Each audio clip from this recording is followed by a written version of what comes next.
Welcome to episode 6 of Russell Erotica. This week's episode is St. Patrick's Day themed, which means we break out all of the stereotypes of Irish people. Story number 1 is entitled Dr. Seamus, and it stars Cody Rhodes and Seamus. Story number 2 is called Becky's St. Patrick's Day Wish, and it is the second Russell Erotica original. The first half of the story features Alexa Bliss, Charlotte, Sasha Banks, Zara, and Becky Lynch. And the second half of the story features the coupling of Becky Lynch and Hornswoggle.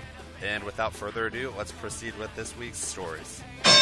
This story is entitled Dr. Seamus, and it is written by fanfiction.net user Suddenly Blue. Cody shifted slightly in his rigid hotel bed, trying to find a comfortable position to lie in. A seemingly impossible task at the moment. One of the things he absolutely hated the most about traveling was sleeping on hotel beds that were super uncomfortable. Some beds were itchy, hard, rough, and on rare occasions smelly. Tonight, luckily, the mattress was just slightly worn out with a dip in it caused by years and years of use from countless patrons of this hotel.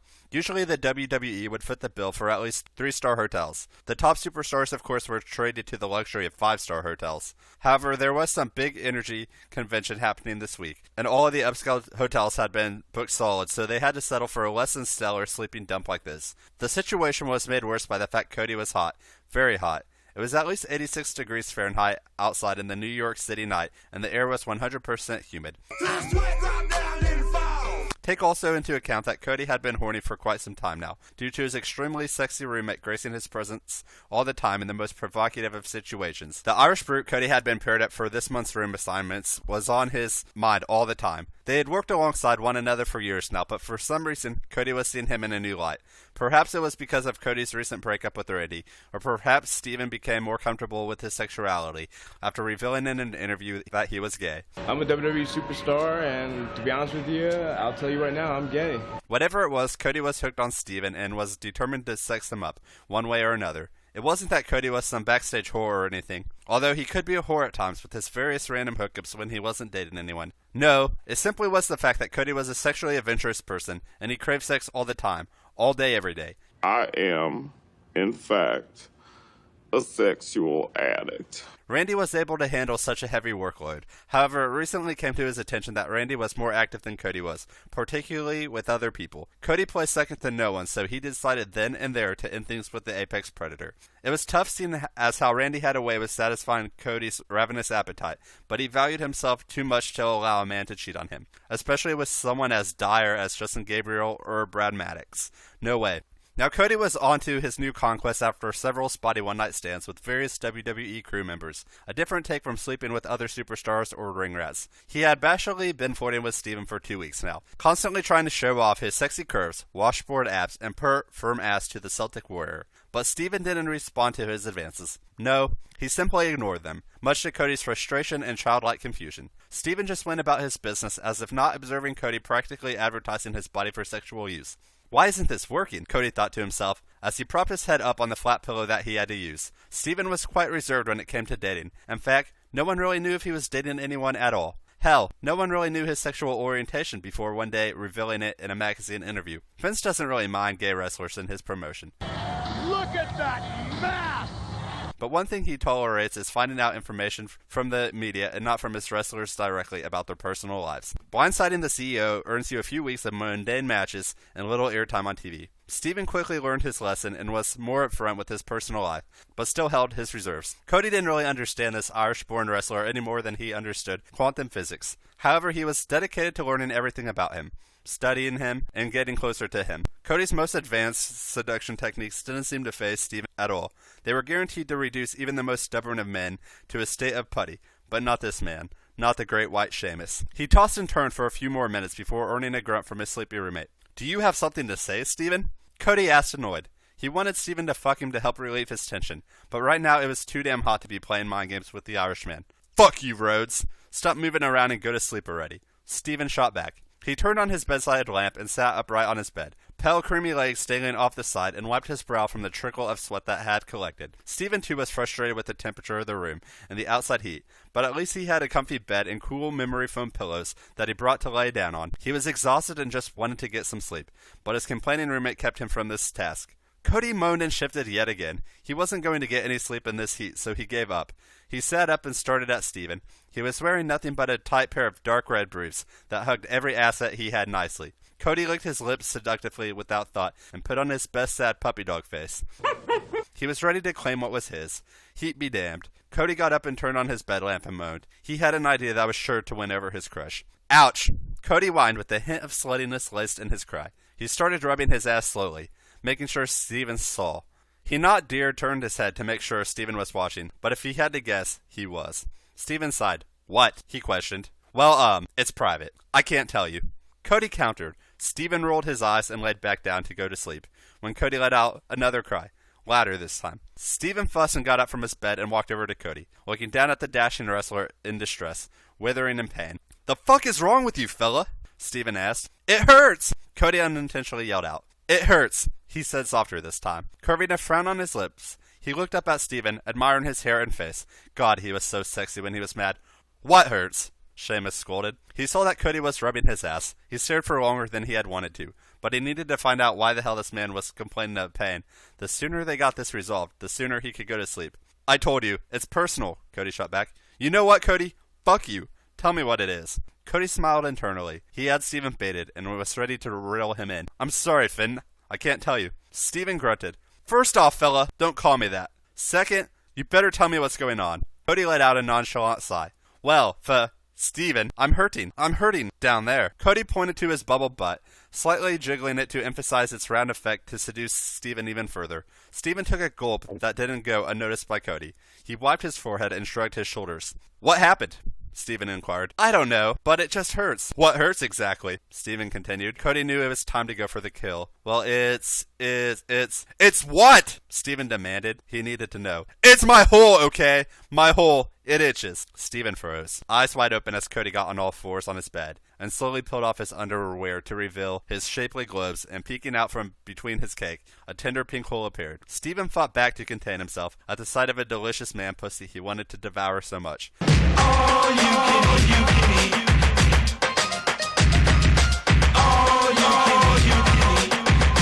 Unbeknownst to Cody, Steven had a huge crush on him. He compensated for it by ignoring Cody every chance he got. He wasn't into dating coworkers, but he just couldn't keep the thought of taking Cody off his mind. Shutting himself down from the dashing star appeared to be working, but now that he had been blessed with such a sight like this, he wasn't so sure if he could do it anymore.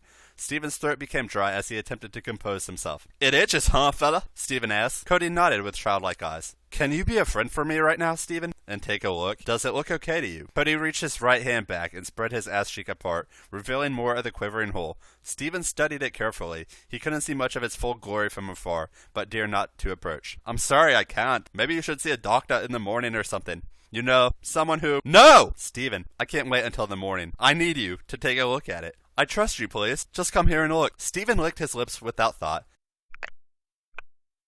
and pondered the situation for a moment. If he did this, he needed to have the strength not to fuck Cody then and there, if he wanted to, avoid the drama of sleeping with a coworker. But at the same time, it had been months since he's had good sex, and he was certain Cody could give him what he needed right now. With a deep sigh, Steven moved closer to the on-display treat and got on his knees near the edge of the bed. Cody crawled backwards towards Steven's face, only inches apart from one another now. Steven stared right into the now slightly gaping, yet tight tunnel as if hypnotized. He wasn't really concerned about looking for a medical reason why Cody's hole was itching. Only to gaze at the one thing he's been fighting to avoid for weeks now. His willpower was fading, and he needed to act fast if he wanted to resist this temptation before lust overcame. Well, fella, it looks, pink and moist like it should. I don't see anything wrong with it. He took a slight inhale at the sweaty scent that lingered on it. It was divine, a unique scent that was purely Cody's. Are you sure, Steven? It still itches, Cody whined. He knew Steven was trying to resist, so he needed to get more aggressive. He pushed his ass closer to Steven, now his cheeks resting on Steven's face. Steven sharply pulled back and put his hands on Cody's ass to steady himself. Big mistake. He felt the softness yet form of Cody's bubble butt and began kneading the skin without thought. Cody moaned and rested his head against the mattress. Steven continued to do this for a good 2 minutes before snapping back to reality. Fella, look, you are okay. Go put some lotion on your hole, and you will be fine until the morning. Probably just needs to moisten a little bit, yeah? Steven stammered. He was losing his self-control as each moment passed. He didn't know if he could hold on much longer. Steven, I don't have any lotion. Do you? Steven cursed at himself. No, I don't. Not with me. Sorry. Well, if your theory of my rosebud needs to be moistened, be a friend and help me out, please. Steven nearly lost it when Cody referred to it as his rosebud. It certainly looked like a delicate flower in need of a good smashing, but Steven needed to keep his resolve strong. He couldn't do this. As he was about to get up and go back to bed, Cody made a daring move and reached behind to grab Steven's head and push it between his mouths. Cody braced tightly for either a tongue lashing or a fist bashing from the Celtic warrior. Luckily for him, after a few seconds of uncertainty, he felt a moist object begin to prod at his tight ring, and heard the unmistaken low growl of a horny Steven.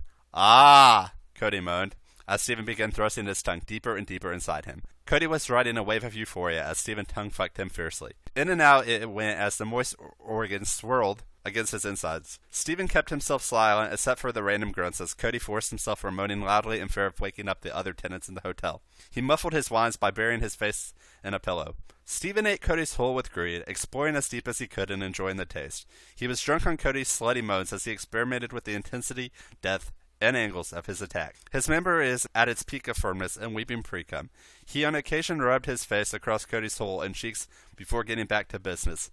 At this point he guessed that Cody was lying about his hole itching, but he was willing to play along with this scenario.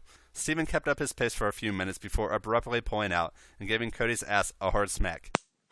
"Still itches, fella." Cody barely could breathe, let alone answer the Irishman. He let out a series of disapproving cries as his ass felt empty without Steven's tongue inside of it. "I guess that's a yes, huh?" "Well, I think you'll need something more intense to cure your problem then," Steven smirked. If he was going to give in, he sure as hell was going to go all the way. He stripped out of his underwear and yanked Cody's from around his ankles. Steven went to his luggage bag in the corner and rummaged through it. Cody slowly turned his head, still on his knees, and looked at Steven furiously, looking for something. He stared at Steven's ass as he was bent over. It was nice and plump. Cody was versatile, so maybe in the future, Steven would allow him a poke. As he stared, he noticed what appeared to be his cock flopping around between his thighs. He couldn't get a good look at it, but Cody suspected that Steven was hung like a horse. He licked his cherry lips with anticipation. "Finn," he spoke. "Hold on there, fella.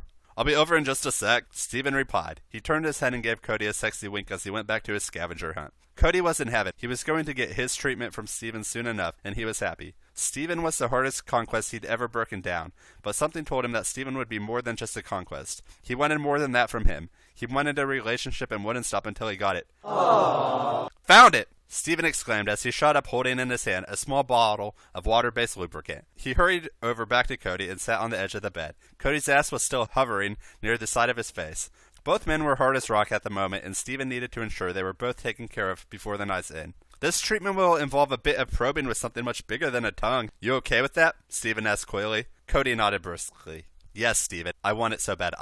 Cody turned his head and looked at the beast standing upright between Steven's legs. It was bigger than he had fantasized. It had to be at least 10 inches of pure, succulent Dublin meat, with an Irish cream filling that was all his tonight.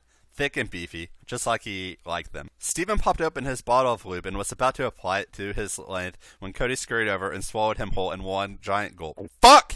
Steven gasped as Cody's warm mouth engulfed his member without warning, bobbing up and down greedily. Steven leaned back and rested his palms on the mattress behind him for support. He allowed Cody to work his magic. Mentally, Steven kicked himself for not giving in sooner to this bliss. He began slightly thrusting his hips upward to meet with Cody's downward bobs. Saliva was drilling out between the corners of Cody's mouth, coating Steven's shaft. Cody made a game of seeing how much of the pipe he could swallow. "I'm here to check your plumbing, you know that." Inch by inch, he neared the base covered with red pubic hair. Steven kept his mouth open as his pleasure increased tenfold. He was now becoming a mess as he let out strings of curses and high-pitched moans. Cody utilized all of his tricks to keep Steven interested and close to the brink. He chucked, the vibrations traveling upward to the leaking head of Steven's cock. Steven felt his loins tightening as he got closer and gently pulled Cody off of him, before forcing himself not to erupt so soon. "Slow down, Codes. The medicine is meant for your itchy hole, not your mouth. But if you're lucky, you might get it in both places tonight." Steven grinned. Cody reached over and kissed him full on his lips. At first, the kiss was rough and sloppy, like two random people hooking up, but then it grew into a passionate one meant for lovers. They began exploring each other's bodies, finger pads grazing against skin and muscle tenderly. Steven grabbed underneath Cody's thighs and wrapped him around his waist, so the smaller man was now straddling and sitting on him. Their erections were grazing each other as they continued to kiss. The heat radiating off their cocks warmed them both, and pre-cum seeping out of their pislets lubricated both their members with ease. Cody rubbed his fingers over both leaking heads and smeared the clear fluid on Steven's lips before licking it off. Steven smiled and mimicked the act. He was so turned on right now that nothing was going to stop him from smashing Cody's guts in tonight. Their meat wands were now sloppily colliding against one another, creating wet friction before Cody reached down and began to stroke them both off at a slow pace, increasing it as the lustful bond grew with it. They both moaned as they continued to get closer and closer to the edge. Steven once again withdrew himself from the situation that would have caused him to climax and laid Cody's back on the mattress. "You ready for your treatment?" he asked a now digmatized Cody. Yes. Yes. God, yes. Cody responded. Steven smiled as he lubed up his fingers. He squirted some on Cody's now dilating hole and rubbed it in. He began slowly pushing in one finger after another, stretching Cody out so that he could accommodate his beer can thick cock. Hell yeah! Not many could take the Great White without much discomfort, but he was sure Cody would be an exception. Many minutes went by as Steven played with Cody's warm hole, probing and grazing his prostrate with his middle finger as his index and ring fingers stretched the hole. Cody was now a mess, moaning and mewing as his sweet spot was being rubbed incessantly without remorse. He was incoherent and out of words. Finn, please. Please what? Steven smirked. He wanted Cody to beg for him to get fucked. He increased his rubbing of Cody's prostate, now 2 fingers, and began pushing it in like a button. Oh shit! Cody screamed. He needed Steven to fuck him now. Fuck me, please, Steven. Fuck me. He was now crying like a child who fell down and scraped his knee. Steven wasted no time in sinking his lubed up cock inside Cody slowly. Inch by inch passed through his tight shoe as Cody's inner walls wrapped themselves expertly around Steven's girth. That's beautiful, man. A minor discomfort hit Cody as he adjusted to Steven, but soon after it was pure pleasure. Steven began thrusting in and out of Cody's hot hole, using his legs to balance him. He looked down and watched that hole swallow his cock. Steven nearly lost it before halting his actions for a brief moment to ensure he wouldn't become a one-minute man. After calming down, he continued his intrusion. Nice! Steven said as Cody continued to ramble on like a wanton slut. At this point, they didn't care about who heard what and if they were disturbing anyone's sleep. They couldn't give 2 fucks about it. Cody was in desperate need of Steven's cock, and Steven was determined to give Cody his well-deserved treatment. They tried several sexual positions over the course of 30 minutes, before returning back to missionary. Steven laid his entire weight on Cody and allowed the man underneath him to wrap his arms and legs around his body. Steven began licking at Cody's earlobes, which drove Cody mad with desire. "Oh God, I'm close," Cody managed to say. Steven's stomach was jerking off Cody's member as he thrust forward and down, tugging hard at the foreskin of Cody's penis, causing unimaginable pleasure as it slid against his sensitive head. He lasted a mere 20 seconds before his ejaculation took him to new heights, and he spilled his seed between them. Cody was spent as he laid back and let Steven continue to drill into him with abandon. "I'm ready to administer your medicine, fella," with his cum. Steven grunted as he thrust for a few more seconds before coating Cody's insides with his cum. His treble moans were so loud, Cody was sure he woke up the entire hotel. Both men were exhausted as they laid stacked on one another. After Steven regained his composure, he rolled off of Cody and went to fetch them some towels to clean up.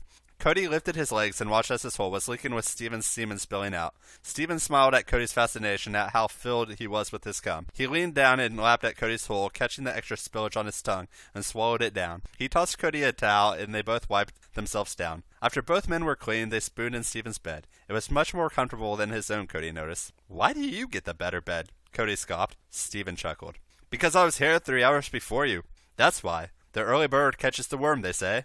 "Whatever." Cody rolled his eyes. He snuggled closer to Steven's hard body. The heat Steven gave off increased the temperature of the room, but it didn't bother either man now. "So, Codes, your hole still itchy?" Steven asked, kissing his forehead. "Nope, I think you cured it, at least for tonight. But it's a chronic issue. I think I'm going to require several more treatments." Steven nodded. "Yup, fella, I think so too. Same time tomorrow, huh?" Cody shook his head. "Nope, now. It's itchy again." This story is entitled Becky's St. Patrick's Day Wish. Becky Lynch's night had already gone well. It is the night of another NXT taping, and she has just finished competing in a hard-fought battle against Alexa Bliss, where she walked away victoriously. With St. Patrick's Day only a day away, the environment in the locker room tonight is unlike most other nights. As the action in the arena comes to a close, several of the women are hanging out in the Divas locker room, chatting to each other in what could be described as a slumber party-esque environment. In fact, most of the Divas have yet to bother getting dressed after changing out of their gear and are sitting around wearing just their underwear. Alexa Bliss, Sasha Banks, Charlotte, Zara, and of course Becky Lynch are among the Divas that can be seen here. On a nearby table in the corner of the room, there are boxes of pizza and beer which are being consumed by the Divas. Pizza time! Eventually, the conversation begins to gradually get racier and racier as the night progresses and more drinks are consumed. Sasha begins to speak. "So, gals, how are you enjoying this early St. Patrick's Day celebration so far?" She asks nobody in particular, as she mostly just wants to hear the sound of her own voice. Sitting in the corner, Zara looks at her with disdain. Nobody answers for a while until finally Alexa, in a very cheerful tone, answers her. It's pretty good. I'm so glad to have the chance to celebrate with all my besties. However, I think that things could be a little more exciting. Feeling slightly intrigued, the next person to speak up is Charlotte, who goes on to ask, I'm curious. What's on your mind? Is this going to involve something involving glitter? Alexa blushes but then states, not necessarily, unless that is something that you want. I am, of course, suggesting that we play the classic game, Truth or Dare. Alexa! Oh my god! Becky Lynch exclaims. That sounds like so much fun. What do the rest of you ladies think? They all look around the room at each other. All of them seem to at least entertain the idea. Except for Zara, who again refuses to show any sort of emotion. However, after a short, awkward silence, they all agree to go ahead and proceed with the game. Zara proceeds to walk over to the table and grab herself another beer. Alright, Alexa, since you thought of this game, I suppose that you should go first. Truth or dare? Becky Lynch asks. I suppose that I will go with truth, Bliss answers. Becky then asks her the following question. Who do you think is the most gorgeous guy in NXT? Tyler Breeze. Oh god, there's something about the way the Prince of Pretty carries himself, and his confidence, that really makes me weak at the knees, Bliss responds. The rest of the girls in the audience let out a collective gasp. Bliss giggles meekly and begins to blush. Up next in the order is Charlotte, who decides to go ahead and also select truth, as the rest of the girls boo in disapproval. She is asked what her opinion is of the Seth Rollins nude photo leak. She responds, honestly, the Seth photos didn't really do anything for me. Sure, he was an alright looking guy, but meh, nothing impressive. After all, if I have to be truly honest, what really turned me on that day was Zara's fantastic body. Like, I knew you were pretty and everything, but dear lord, Zara. Zara sighs and then groans. She doesn't appear to give any kind of validation to Charlotte's response. She again proceeds to walk over and help herself to another beer. Sasha opens her mouth and blurts, oh snap, Zara. Somebody's got a crush on you. The girls laugh and mockingly tease Charlotte.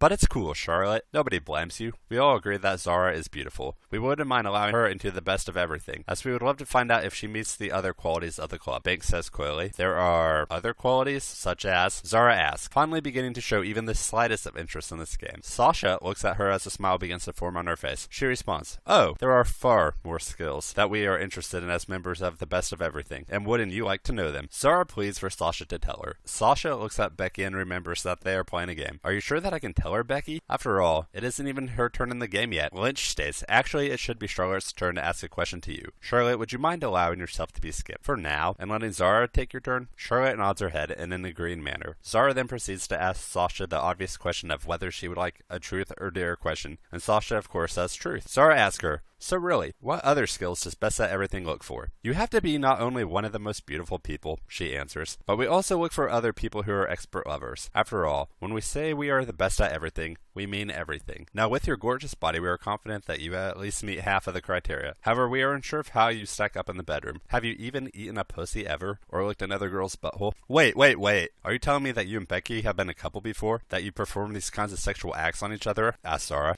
Of course we have. I don't understand why you are so shy, Zara. You didn't look shy at all in those photos that you sent to Seth. You can't tell me that you are afraid of girls, are you? Lynch looks at her in a teasing but seductive way. Charlotte exclaims, hey, it's my turn. Which one do you want, Zara? Truth or dare? Zara hesitates for a second. Here she is in a room full of gorgeous ladies, dressed in nothing but their underwear, and as the night has progressed, numerous flirtations have been sent in her direction. One girl has already called her sexy, and two more girls have hinted at wanting to try her out in some kind of sexual way, some test of some sorts. Deep down in her heart, Zara knew that she should probably choose truth, as it would be far safer. However, Zara was never one to play it safe, and so she told Charlotte, go ahead and give me your best dare. Charlotte laughs. So do the rest of the girls. Well, Zara, you thought you were safe with a dare, but you aren't. In fact, if I can be honest, this whole game was mostly a setup. A setup? What are you people trying to pull? Zara blurts out loud. Well, you'll see. I dare you to kiss Alexa. Zara then proceeds over to the gorgeous blonde and gives her a kiss on the lips. You can hear her lips smacking together as the rest of the divas laugh. Even more curious, Zara asks, what is so funny? The rest of the girls say nothing as Alexa Bliss slowly begins to kiss Zara more and more. Zara begins responding, and before you know it, the rest of the girls seem to be wanting to jump in. Things quickly escalate in the locker room as the estrogen in the room begins to overflow. The locker room proceeds to quickly turn into an orgy of sorts as people begin to be coupling off. In one corner you see Alexa Bliss still with Zara, but now removed of her underwear and bra. Her gorgeous tits are out freely for everyone to see. Zara proceeds to slowly grab them and tenderly kiss them. In another part of the room, Sasha Banks can be seen slowly pulling off the panties of Charlotte, who is bent over a bench. As her panties are removed, a slight gasp is heard as Banks slips her tongue into Charlotte's round and vivacious ass. Loud slurping sounds are heard as the two continue to experiment with each other.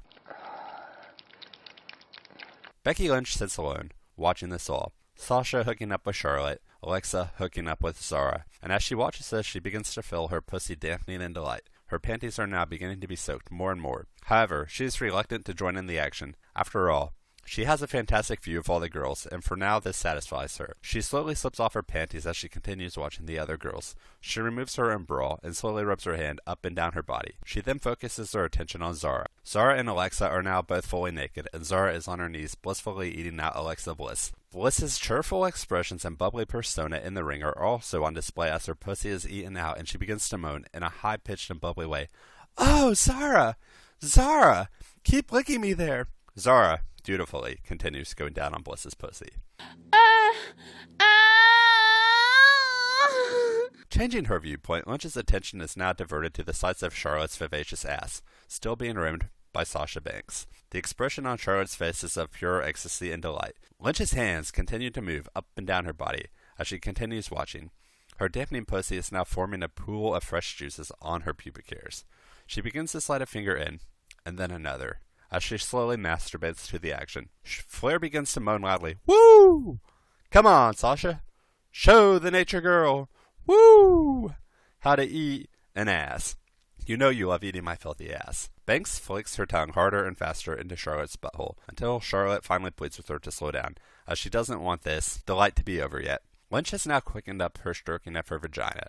The only thing that is running through her mind is how spoiled she is, how these other girls can only focus on each other, and how she is getting the best of the still. Her sexual ecstasy is truly taking her over limits she had never knew existed. However, even though she thought she had the best perspective on the action in here, she wanted more. And that's when she remembered that in her locker, she had her special toy. She took her vibrator everywhere that she went, because after all, a vibrator is a girl's best friend, and you never know when you are going to need one. She turned it on, and the vibrating buzz punctured throughout the locker room. A few of the other girls laughed, but only in the good-natured way. They were too busy filling the room with their moans of pleasure and delight. In fact, things were really heating up, as almost everybody in the room was on the verge of orgasm. Banks was now sitting in the lap of Charlotte as they were furiously grinding on each other, Charlotte's hands rubbing up and down Banks' tight body, and rubbing her clit furiously. Zara was also getting a finger-fucking of her own from Bliss. Her moans were heard echoing throughout the room with each delicate but measured move that Alexa gave her.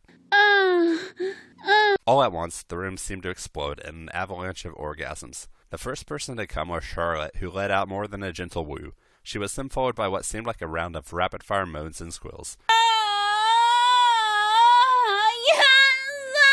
Zara came next, then Banks, and then Bliss.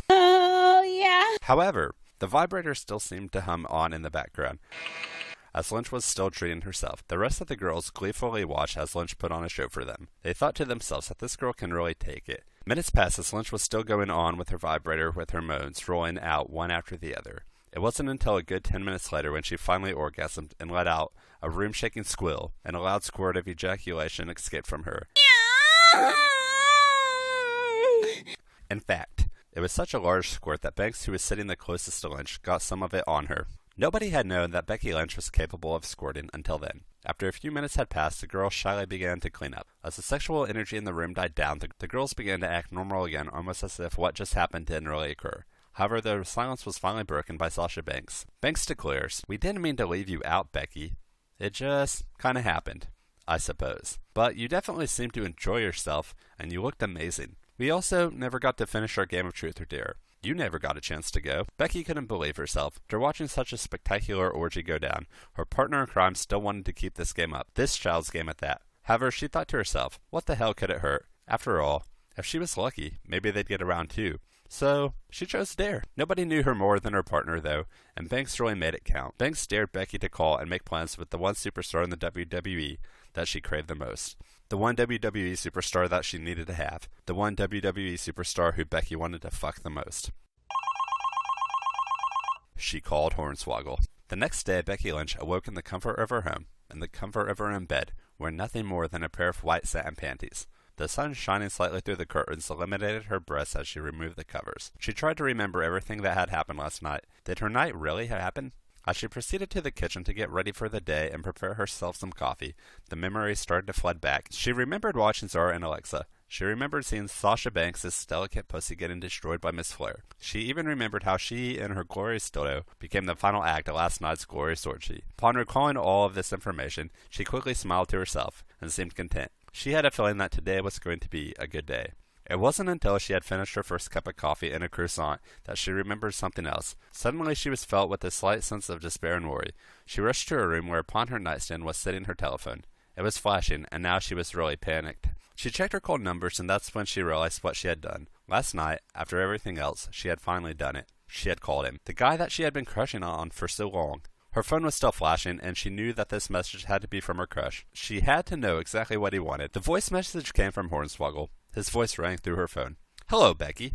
It's such a surprise to hear from you. I didn't even know you had my phone number. However, you seemed to want to meet up really badly last night. In fact, you kind of wished for me. Now, I only play a leprechaun on TV. However, I can meet this wish. Text me if you want to meet up today at my hotel for drinks." She laughed in a self-effacing way. She thought to herself, "I'm going to meet up with my crush, who plays a leprechaun, on St. Patrick's Day, in a bar for drinks." What a stereotype. They're magically delicious.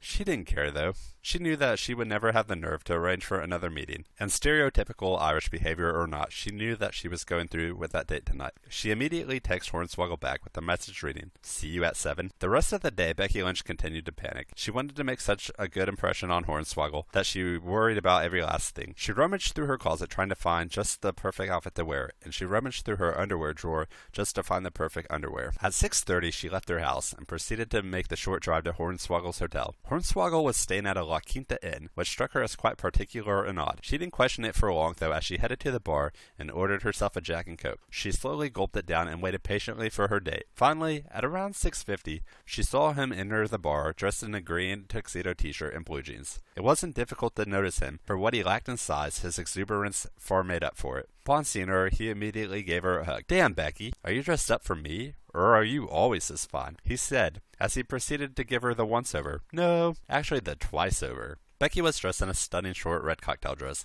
and high heels. Her dress, some would say, was a tad too short as her breasts were overflowing from the top of it. "Oh, Dylan, or Hornswoggle, or Horny, whatever I should call you. It's a bit of both. I wanted to impress you, obviously, but I'm also always this fine," she said flirtatiously. She could hear the loud gulp in Hornswoggle's throat when she exclaimed this.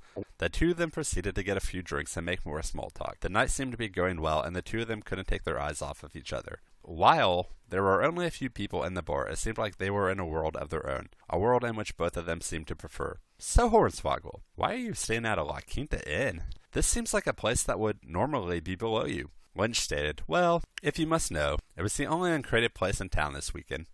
It seems like a ton of people are in town for the holiday, and I don't really mind the privacy, do you?" She shook her head no. "And besides, if we are asking silly questions," Hornswoggle goes on, "how is an Irish lass like yourself not wearing any green on St. Patrick's Day? It's almost as if you want to get pinched." "I do," she states, "but not by everybody.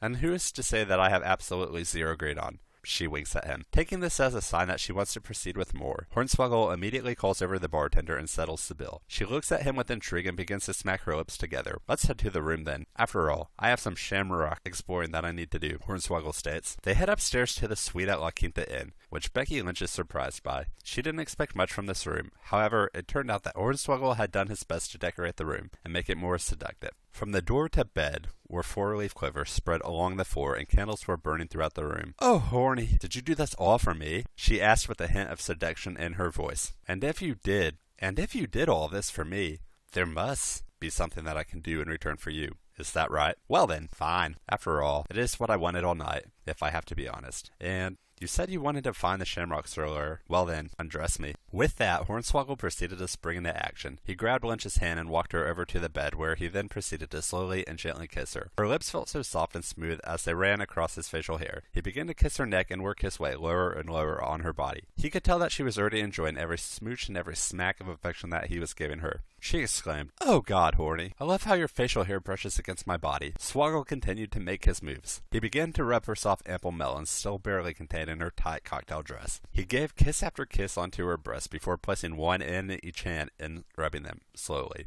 Finally, he unzipped her dress and watched it fall to the floor. Hornswoggle's eyes, as well as his dick, seemed to bulge.